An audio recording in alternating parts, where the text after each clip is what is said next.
और जब बेईमानी पकड़ी जाती थी तो सबसे झूठ बोलकर मेरे लिए लड़ते थे।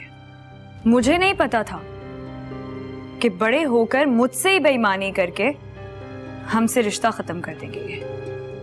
नजर बेटा, क्या हो गया तुम्हें? मेहमानों से इस तरह बात करते? पप्पा अब आप तो शुरू ना हो जाएं। मेहमान बोलकर शर्मिंदा क्यों कर रहे हैं? अब्बा ठीक ही तो कह रहे हैं जुबैर भाई, आप मेहमान ही तो हैं, तभी तो इतने सालों बाद आपने हमारे घर का रुख किया है। अम्मा के इंतकाल के साथ साथ मेरे ननियाल का भी इंतकाल हो गया था। वो इतने बरसों के बाद आया है और तुम शिकायत के दफ्तर लेकर बैठ गई हो। इसे ना चुप कराएं पप्पा। हमारी नजफ तो अब भी पहले की तरह सच ही बोलती। तुम बिल्कुल नहीं बदले यार नजफ। लेकिन आप बदल गए, सजा भी दे दी और गलती भी नहीं बताई। अरे बेटा जुबैर, तुम दोनों क्या माजी को रेतने बैठ गए हो? देखो वो थका हुआ आया है, भूख भी उसे लग रही होगी। भाई चाय बनाओ, कुछ उसके साथ रखो इसके लिए। जाओ ले जाओ, बिठाओ इसे, मैं दरवाजा बंद करके आता हूँ।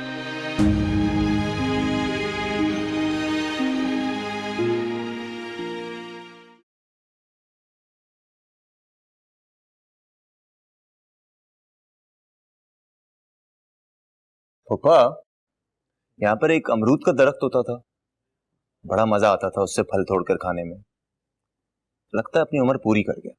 हाँ, उम्र तो उसकी बहुत हो गई थी, लेकिन वो जगह बहुत घेर रहा था, और कोई चीज अपनी औकात से ज्यादा जगह घेरे तो फिर उसे रवाना होना पड़ता है। तुम्हारी फूफो ने पिछले साल कटवा दिया था उसे। जिस पर ये जमीन तंग पड़ जाए उसका नसीब उसे कहीं और ले ही जाता है। ये लीजिए चाय। ये कप आपके लिए। Thank you. उम्मीद है कि आप चाय को पहले की तरह शरबत बनाकर पीते होंगे। तुम्हें मेरी सारी बुराइयां सबक की तरह याद है, लेकिन फिर भी नाराज हो। अरे ये खून के रिश्ते इस तरह से टूट नहीं सकते। और एक बात बताओ, अगर हमने मुड़कर नहीं पूछा तो तुमने क्या वजह जानने की कोशिश की? जुबैर बेटा, चाय ठंडी हो रही है, पियो। कुछ खाओगे क्या? बस रहने दें पुप्पा, इसकी बातें सुनकर ही पेट भर गया मेरा। क्या लेने दें इसको इसके दिल का हाल। आप मुझे एक बात बताएं, अगर मैं आप लोगों को अपना ना समझता तो कोई इस तरह इस पहर बिना इत्ला दिए कोई परायों के यहाँ तो रुकने नहीं आता ना। शुक्रिया, आपने अपना समझा और माना। आपको यही सुना होगा, मैं आपके लिए गद्दा और तकिया लाती हूँ।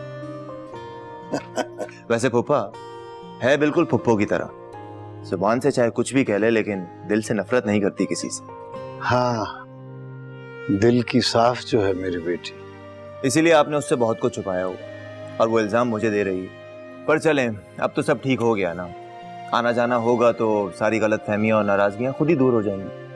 हाँ, दरअसल बेटा जुबैर, मुझे उम्मीद नहीं थी कि तुम लोग फिर यहाँ आ जाओगे।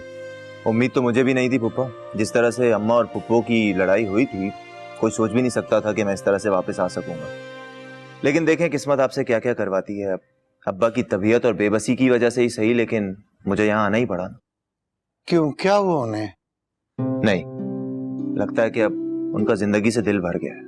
हर वक्त कहते रहते हैं कि इस छोटी सी जिंदगी में इतनी बड़ी दुश्मनी का बोझ उठाकर वो रुखसत नहीं होना चाहते। और फिर एक छोटी सी अमानत भी थी जो अब्बा ने लौटानी थी। पापा, ये क्या है? ये वो एहसान है पुप्पा जो आप कर कर भूल गए थे। ये वो 50,000 हैं जिससे अब्बा ने छोटा सा स्टोर खरीदा था, लेकिन खुदा का शुक्र है कि वो स्टोर बहुत बड़ा हो गया। अब अगर आप ये ले लेंगे तो अब्बा को बहुत खुशी होगी। बेटा उनसे कहना, जब मैंने ये रकम दी थी ना तो उधार समझ के नहीं दी थी, लेकिन फिर भी उनकी याद रखने का शुक्रिया। वैसे मुझे वक्त मिला तो मैं उनसे मिलने जरूर आऊंगा। पापा जल्दी वक्त निकाल लीजिए, क्योंकि अब्बा के पास कितना वक्त है क्या पता।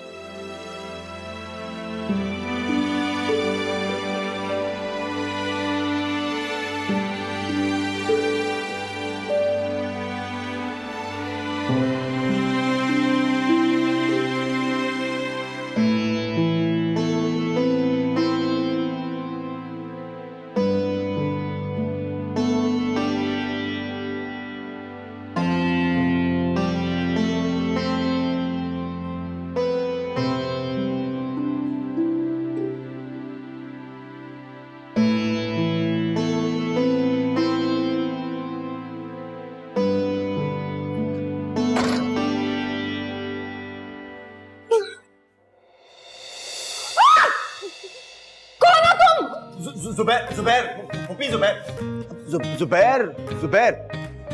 कौन जुबैर? मैं किसी जुबैर को नहीं जानती। अरे तुम चोर हो ना, मुझे पता है चोर हो ना तुम। अरे क्या हो? कुद्दूस साहब अरे देखिए, तुम्हें मैं बताती हूँ, चोरी करने आए हो ना?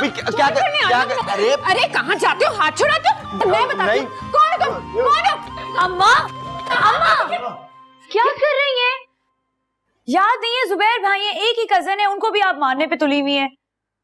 जुबैर भाई की क्रिकेट की बॉल की वजह से इस घर के सारे शीशे टूटे थे। याद है आप झाड़ू लेके पीछे भागा करती थी? पुप्पी इतना अरसा गुजर गया, वैसे आप भी बदली नहीं। आज भी बातों के बजाय ना हाथ ज्यादा ही चलते हैं आप। अच्छा अच्छा, तो तुम वो शैतान हो जिसने मेरे नाक में दम कर रखा था। अब तो बड़े ऊंचे लंबे हो गए हो भाई तुम, शक्ल भी बदल गई है। अब भला मैं कैसे पहचानती? शक्ल तो बदलेगी ना पुप्पी, और वैसे भी बड़े होकर ही इंसान की खूबियां जाहिर होती हैं। नजब कोई देख ले कितनी बदल गई है। सॉरी जुबैर भाई, अब मैं इतनी नासमझ नहीं रही हूँ। सच जानती हूँ कि आप मेरा दिल बहलाने के लिए मुझसे झूठ बोलते थे। कोई खूबियां नहीं है मुझमें।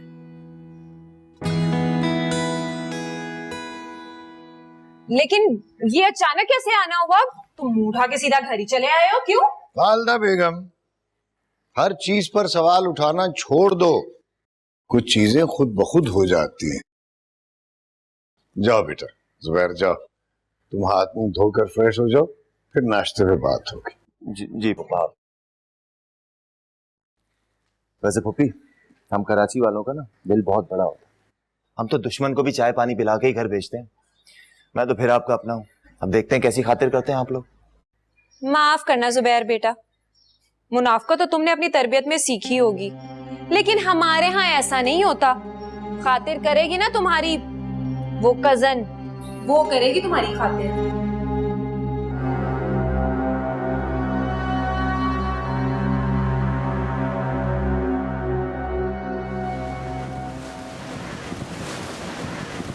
ये लो बेटा, ये।